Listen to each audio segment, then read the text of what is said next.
Alright, this is my third attempt at doing this live stream and overcoming technical difficulties. I think I've got a working pop-out chat window, and I think I have working sound. So that's all good, right? Hopefully. So, recap. This is something that I've been ranting about to lots of people, and most people just don't get it.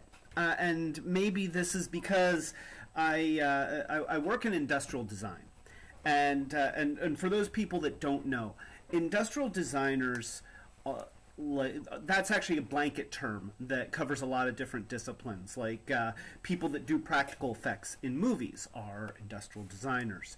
People that design environments or design landscapes, okay, those are also facets of industrial design. People who design products, which that's kind of my background, that is industrial design. And when you go into product design, then there's actually a lot more that goes into it than just making something work. You know, that's more the job of the engineer, is to take something and make it function. But what the engineer doesn't do is make it comfortable to use, or make it look like it belongs in part of a product line, or just make it pretty.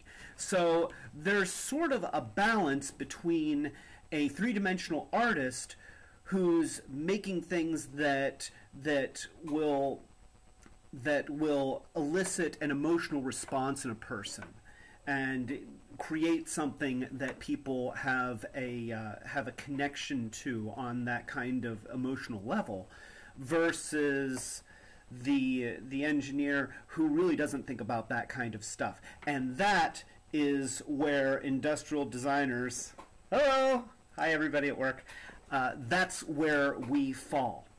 And so one of the many disciplines that goes into industrial design is branding. You know, you have to understand branding to a certain degree, and it's a huge consideration whenever you're designing a product.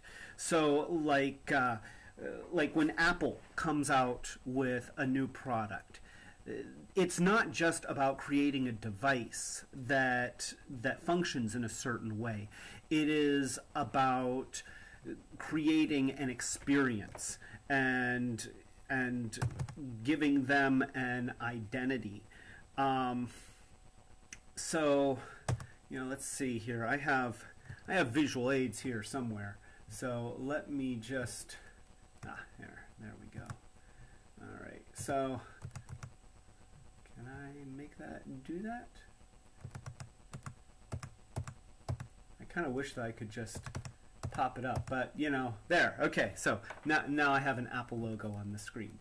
So, you know, we've got the Apple approach, which is to create products that have an identity unto themselves, and every one is carefully designed to look and feel a certain way, so that the user has a certain expectation of quality, and also so that if you have several different Apple products, they all look like they're part of the same family.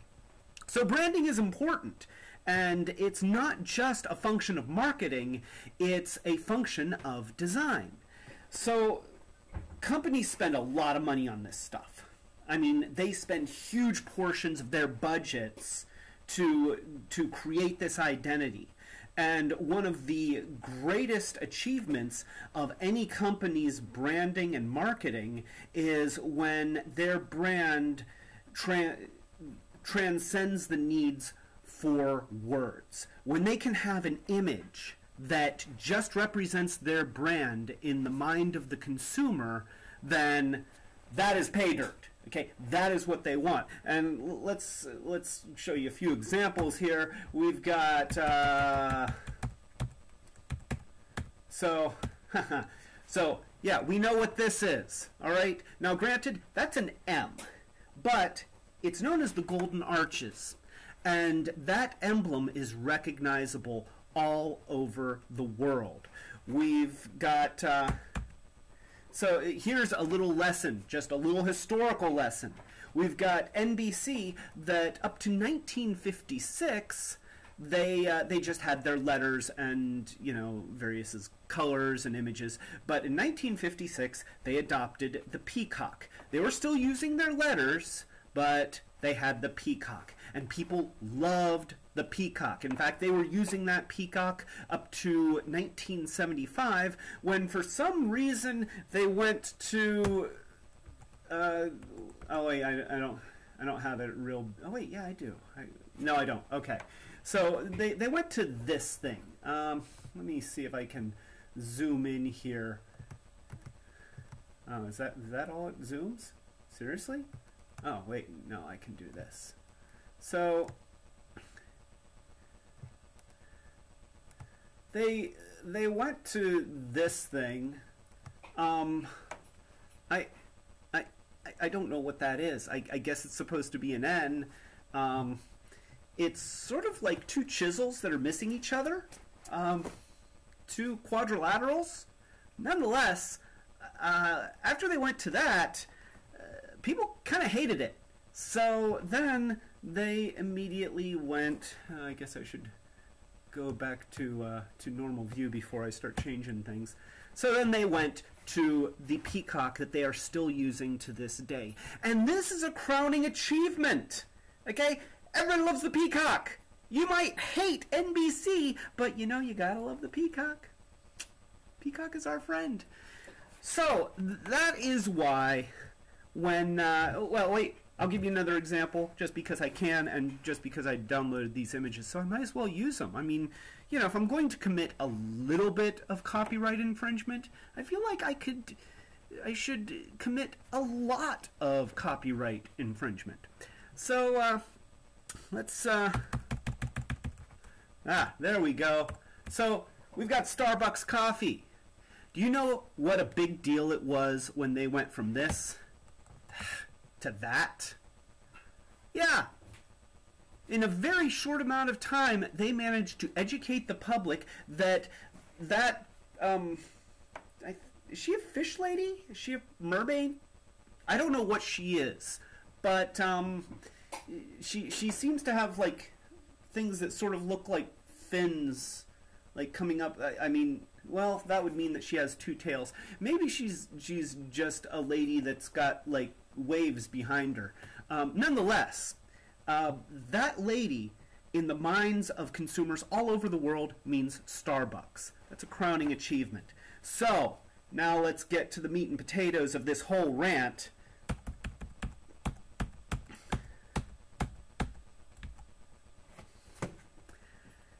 The Ram logo.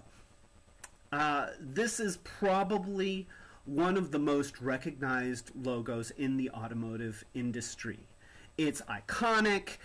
It's an image of a ferocious mutated sheep that has tasted human blood and now is able to kill things with the magic that comes out of its horns. That's what rams are, right? I think that's what... oh, she's a siren! Okay, thank you, Sam. Oh, wait, oh no, Monica. Thank you. She's a siren. I would think that if they were going to make an image of a siren, there would be some kind of vocal... Okay, doesn't matter. Anyway, so the Ram logo. I mean, this is a cool image, and it communicates wordlessly to anyone who looks at it. You know, you don't have to be a Mopar guy. You don't have to be a car guy or a gearhead to be able to recognize what that image is. And, you know, on top of that, it, right here, it looks like a Decepticon logo. I mean, come on, you can't beat that. Which, by the way, just as a side note, another excellent achievement in branding. So, so we have the, we have the Dodge Ram. And recently, you know, actually I started noticing this at the tail end of last year, and every time I see it, it just boggles my mind. We see the new Dodge trucks, which let me see if I can navigate to that in a reasonable way. Probably not. There we go. So probably the best way to do it is this way.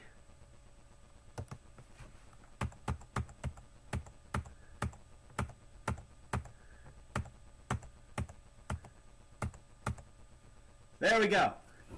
That is the latest Dodge Ram truck. Notice anything? Yeah, it says Ram on it. Now, they've used the word Ram on their trucks in the past, but always with the Ram emblem, because that's the emblem. And at this point, they could use the emblem without ever using the word Ram. In fact, my Dodge Dakota has the emblem on it. It doesn't even say Ram, yet it's Ram.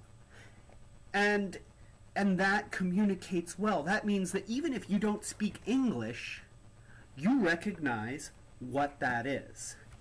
This says Ram. Now, I respect the fact that they've put it in really big letters. You know, I mean, there you go. They're very proud to say this is a Ram truck. But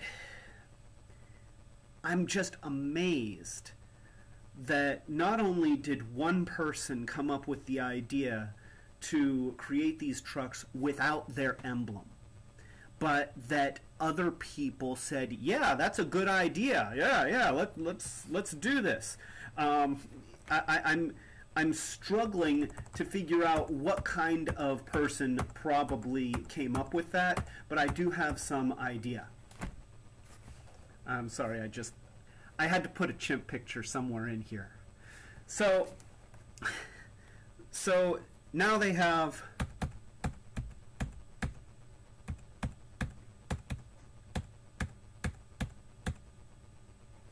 this. It says Ram.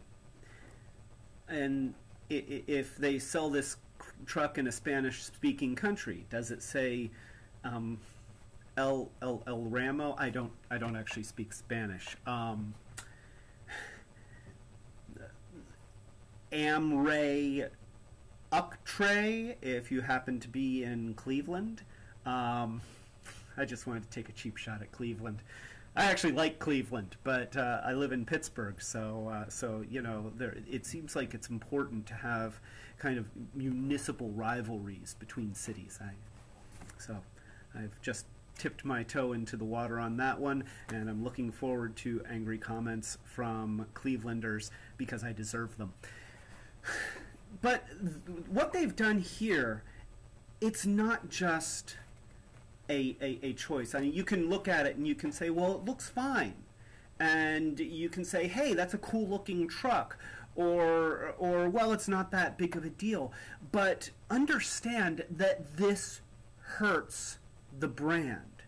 Now, if you want to change the look of a product line, which obviously they're going for change. In the past, their products have had a certain continuity. Let me, I'm going to blip through a bunch of pictures here. So, you know, if you look at Jeep, okay, they've embraced their look.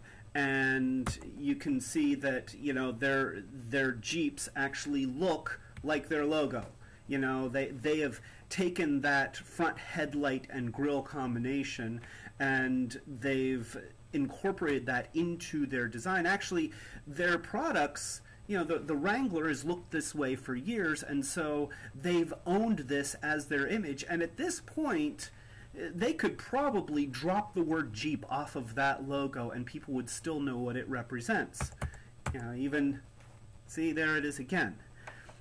But if you look at the Dodge line, so this is a new Dodge Dart. They've got, notice that they've got a plus sign for a grill. You know, the grill is divided up into quadrants. You look at the old Ram truck design. Again, the grill is divided up into quadrants. You look at now there is a oh wait, here let's go to even the Avenger. I'm not really a fan of the Avenger, but nonetheless, great movies though.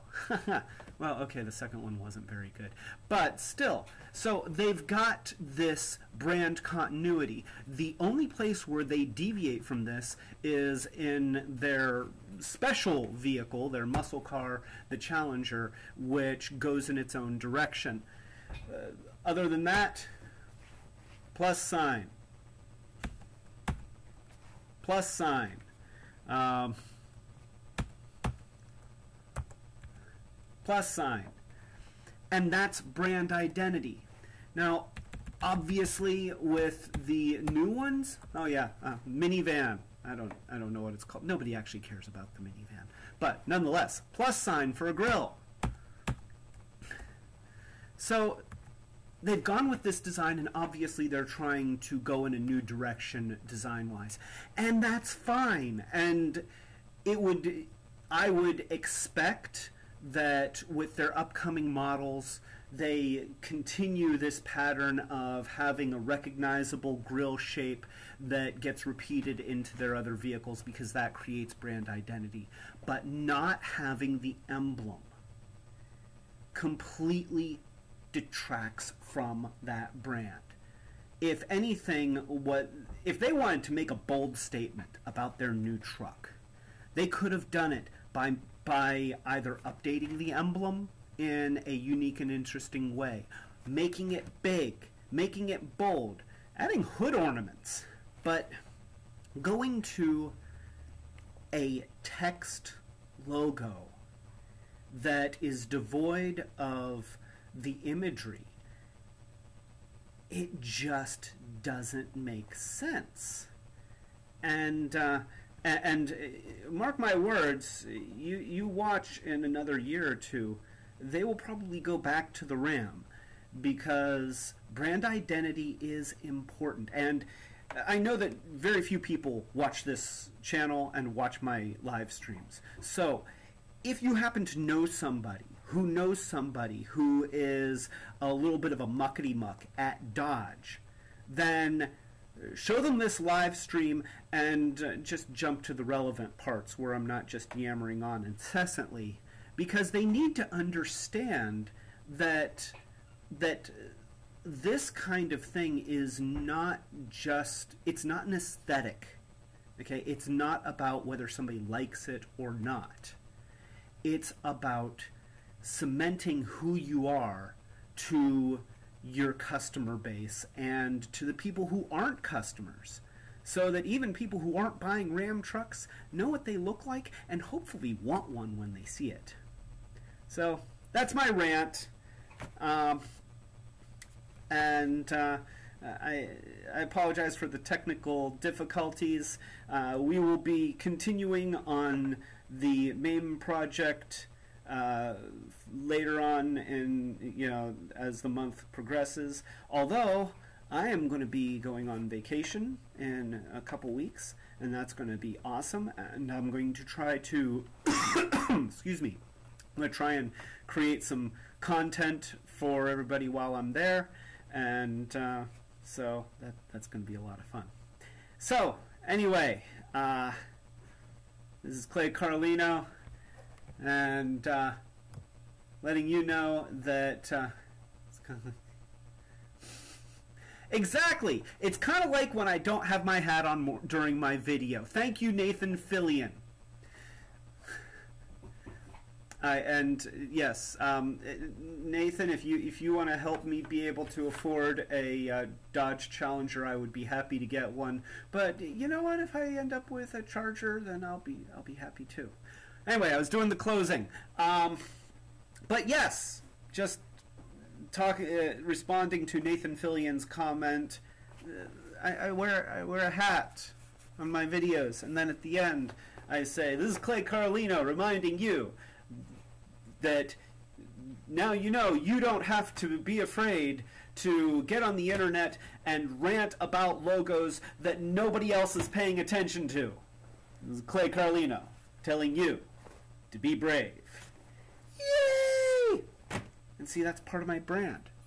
I could change it, but if I want to change it, I need to make that decision carefully. And so, now you know. That's it. It's the end of this live stream. Thank you all for joining in, and thank you for putting up with the technical difficulties, and we will have more for you. You don't like the yay? I think the yay is a thing. I sort of got it from... please get your pets spaded and neutered.